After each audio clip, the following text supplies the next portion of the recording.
RDDT Stock analysis update Thursday and onwards. Am I buying? I'm covering all this in this short 1 minute video, so watch it till the end. We are sitting at 47.45, 6% down for the day.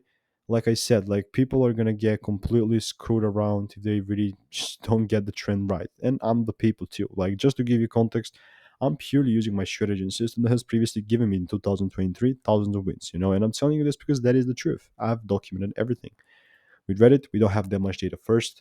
Second, yes, like really, like for me to really be in a bullish trend, the price will need to start breaking above some certain highs here. And as long as I'm right here, more like than not, we're just going to see this thing go lower. And this is not financial advice. All I'm doing right here just feels losing my strategies, using my strategy and system that has previously given me rules.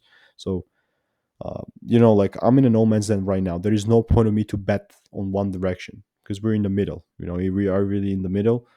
Only way for me to be bullish if the price starts breaking above here. Anything else is just, you know, but I'm in the middle, so I'm just chilling and focusing on other thicker signals. Not financial advice. I'll see you in the next one.